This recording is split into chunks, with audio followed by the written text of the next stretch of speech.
I heard a statement not too long ago that you cannot tell a story in a match if you're not in a storyline.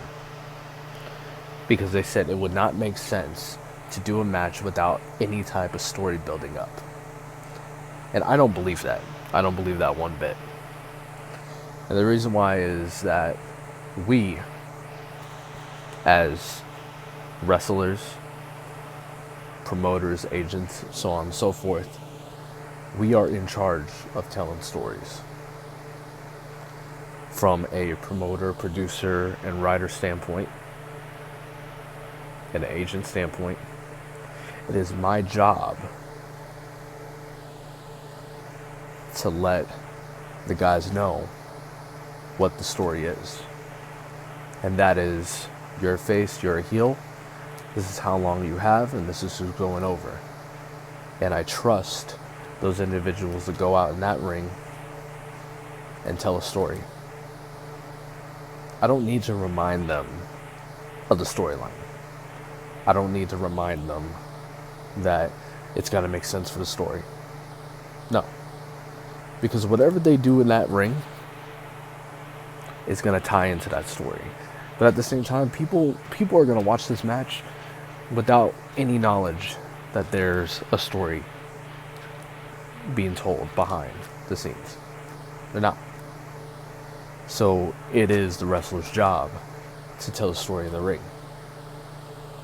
And the one thing that I see this a lot. I see this a lot, and I can have so many conversations about it. And I personally hate it.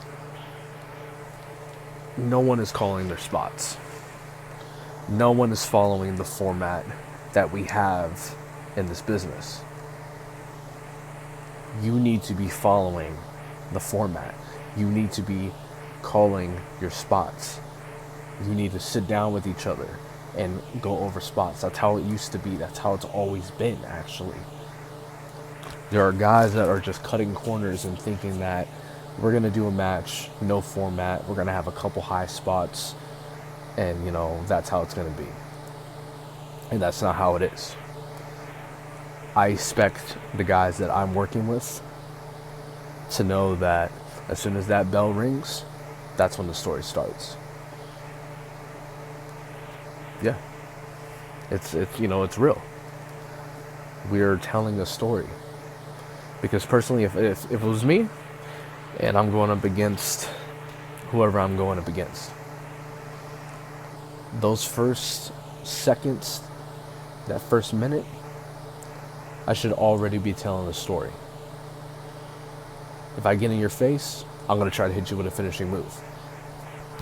You're going to push me off. We're going to lock up. I just told a story right there. That story was, I just wanted to end it right away. And then the whole entire time, I'm going to call all the spots I need. The ref is going to call the spots as well. Because I'm in that headset. I'm like, all right, move to this spot, move to that spot. Get them here. All right. This is the industry. This is what we do. So for the people that want to continue to say that it would not make sense and you cannot tell a story if you're not in a storyline, you're wrong. We all tell stories in the ring, and I have seen so many great matches that were just done on the fly, exhibition matches and stuff like that, where the story was pretty obvious. That there's a heel, there's a face, and we all know who's going over. Simple as that. So again, to the individuals that are in this industry and you're listening, please do better. Because I guarantee that as soon as you really man up and do what you have to do, this industry is going to go back, but it's also going to be going forward in a sense of progression.